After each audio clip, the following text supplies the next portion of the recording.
Hi, welcome back to Spirits of Fashion. My name is Ren. I am the owner of a company where I give fashion era presentations and styling workshops throughout New England. Those of you who have seen my videos before, even a while back, know that I love Halloween. This is my time of year. So my mocha drink that I've been telling you about is now in a new mug, Spooky, from Home Goods that I just went to. We don't have one really close to us here, but we were visiting our sons in Maine and they have one there. And I have to say, those of you who love Halloween will understand, or love fall. I was hyperventilating in there. It was just fabulous. But anyway, I was good. I didn't get very much. This was one of the things I picked out. Today, I'm going to be doing a little bit of a fashion era history topic, and that is 1940s jackets. I picked this because it's one of my favorite periods, and I love how 1940s jackets fit. And the fact that they could be so unusual and clever with how they used fabric. In the 40s, during the war, World War II, there were problems with getting enough fabric. It was needed for the war effort. For that reason, people really had to be very careful with how much fabric they used. There were real limitations on that. And on jackets, it was interesting how they'd put little details here and there. The jacket I'm wearing, I'm going to put a shot up here for you so that you can see what it looks like on a mannequin and then see the fantastic lining. That is just such a surprise when you open up the jacket. What you'll notice too is on the sides, I can stand up and show you here too, are these cute little flaps. It's not a pocket because pockets were restricted, but just an interesting little flap on either side. And again, the collar is very unusual and the covered buttons. So it's tough to always distinguish between 40s and even into the 50s, except that they usually have some sort of shoulder pad in them if it's from the 40s, especially the wartime effort. In the late 1940s, shoulder pads were going away and a soft shoulder was coming back with a much more cinched-in waist and, of course, longer skirts, because once the restrictions lifted, they were able to use much more fabric. And that was based on Dior's New Look, dubbed by Carmel Snow, who was the editor of Harper's Bazaar at the time. So we're looking at some interesting clothing from the period and a lot of ingenuity based on women who actually made their own clothes. Some women even made clothing for themselves and their children from their husband's suits. Hey, they were in the war. They weren't using them. They weren't needing them. So they were able to be used for clothing that was much needed for their own families at home. So very interesting topic. So today I'm going to start with, besides the jacket I have on, I'm going to show you this one. This is a good example of a 1940s jacket with minimal fabric used, but clever detailing and styling on this so that it really looks like it is using more fabric than it really is. And I love it. This is a wool crepe and beautiful jacket. The lining is still in great shape. You can see here the label is, I have to look at it, Green Street. I was reading it backwards. And look at the little detail, the little tabs here at the collar. Very little of this different fabric was used, different color fabric, but it makes for an interesting detail and not looking like just a plain old beige jacket. And here, pockets, again, weren't recommended, especially patch pockets, but they took a little bit of that same material at the collar and put it here on a regular pocket and just added a little interest with the button too. So it made it okay for what the restrictions were. And of course, this has shoulder pads.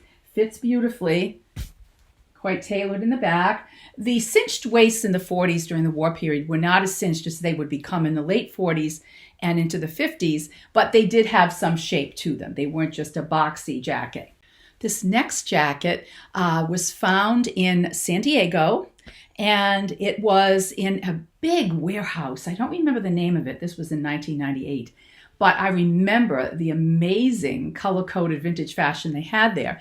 And I ended up getting two jackets, both from the 40s, and I'll show you the other one in a minute. This is an incredible jacket. I have worn this when I was teaching. It was very cold in Boston in the winters and I couldn't layer enough. This was a very heavy, warm suit jacket on its own. And you can see how beautiful that fabric is. Look at that. Charcoal with these lighter colored stripes and a bit of white in there. Again, the lapel has a different color, just plain black, compared to the stripes at this part of the neckline. And the pockets are a patch pocket, but not really. Look at, they have this flap. So it's just a way of really adding interest without adding a big, giant pocket to the jacket. And again, fitted, this fits really well to the waist. But one of the favorite things of mine is the lining. I used to tell my students, this is a silk satin lining. You cannot beat this with synthetics. There is no way. If you feel this, you can't even believe how luxurious it is. And it's a thick wool too, very dense, so densely woven. So it's definitely a warm jacket. And I've worn it so much. I just love it. There's still pretty much nothing wrong with it. The only thing is, and this is on me, I had it hanging up years ago in a closet with some sort of things rubbing against it, and I didn't realize it. So I can't even find it right now, but there's a little tiny wear spot on one of the sleeves, which is a bummer, but otherwise nothing wrong with it. And it says Utah Tailoring Mills, Ogden, Utah. You can see that beautiful label. And then here it says imported and fabric 100% virgin wool.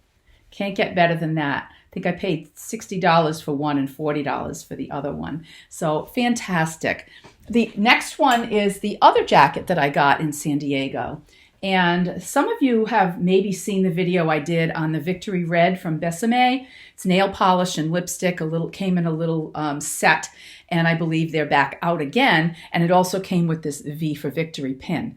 This jacket is really cool. I wore this too to teach in school, and of course, one of my colleagues, when she saw me coming in, she said, "Ahoy, matey." I'm like, yeah, I don't care. I love it. I like dressing a little different. Look at those big white buttons. And the inside lining is the same color. It's a navy crepe lining. But when I turn this sailor style around, don't be surprised about a sailor style during World War II, because of course, military style is always shown during war years. Look at the back of that. How do you beat that? It's also fastened, sewn on with this little button. And it's just so flattering on. It's fabulous. I love it. I'll never give it up, ever, ever, ever. And the next one I had actually mended only because part of it was coming loose and I didn't trust myself. I don't sew. I had to a little bit in grad school, but I'm not good with a needle and thread. I don't have good fine motor skills. I love talking about it. I love showing you things, but just don't ask me to fix anything or, try to upcycle it or anything like that. I just don't have those skills. But this is an incredible 1940s jacket, wool crepe, navy.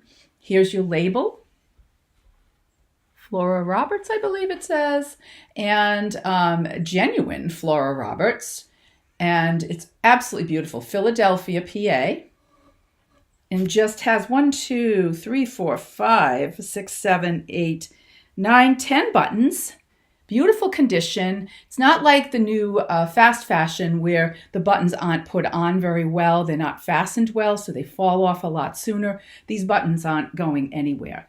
And the detail that I love is right here. It's hard to see, I know, in this light because it is navy, but it's like a little scarf that's attached to the pocket, just to give an interesting detail without using all of that extra fabric. And the pocket here is it's not even a full pocket. It's just a little loop around just for detail. Sort of what we saw in that first jacket that I showed you. Actually, this one that I'm wearing was the first one. But it's excellent. Beautiful condition. Again, lined with a navy crepe. Nothing wrong with it. So well made. It'll be around forever. And I'm not giving this one up either. The last one is this cutie pie. This probably came with a skirt. I didn't get. A lot of times the jackets don't come with the skirts. Maybe they're sold separately or auctioned off separately, something, but I did not get, I think I have 150 suit, 250 suits that came with the skirts. This one is a houndstooth, very simple, but look at the little detail here. So we don't have a pocket, we have a little pleat and this little arrow of fabric to give it interest, and contrasting buttons, contrasting lining. And the back also has those cute little triangle fabric pieces to give it interest. So these jackets are, I tell you, one of a kind. This one has, let's see, Joselli Jr., 100% all wool. You can see that. So if you are looking for blazers and jackets, I know this fall they're back again. I think oversize are kind of on the runways a lot. But in my opinion, I'd rather wear what's flattering to me and to my body type. And I'm sure you want to do the same. So whatever works for you. But if you like tailored fit, 1940s is the way to go. It's definitely something that will flatter you and it will be around forever. You won't see threads coming off of it because it's so well made. It was made to last. And I really recommend shopping for vintage for the 40s, and some things to look for. Again, check out the fabric, get an eye and a feel. When we talk about how it feels when you handle the fabric, that's called how it feels.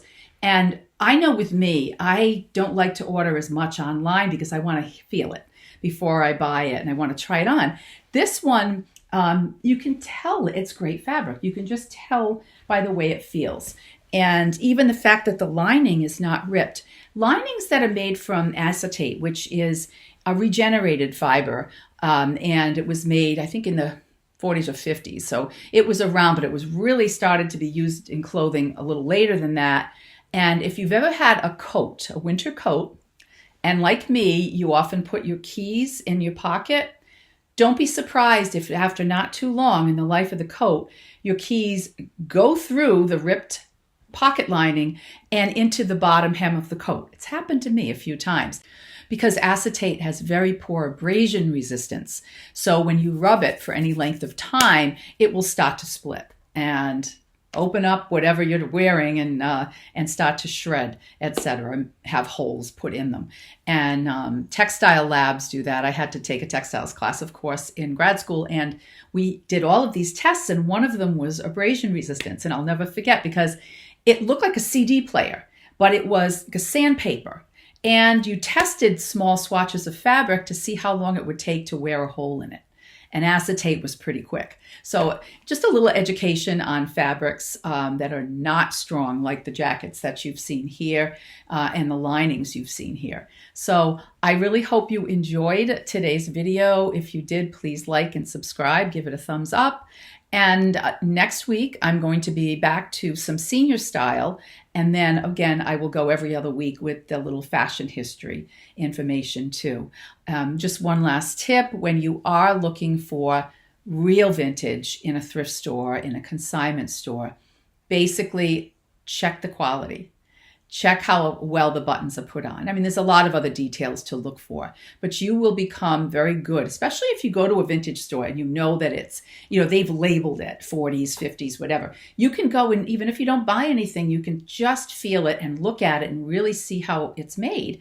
Then you can compare modern fashion that's trying to look like another decade and you'll be able to tell the difference.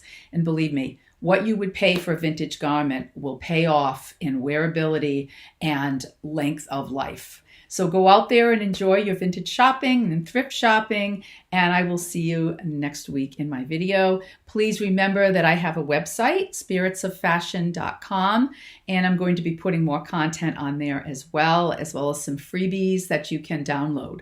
So stay tuned, and I'll see you next week. Bye!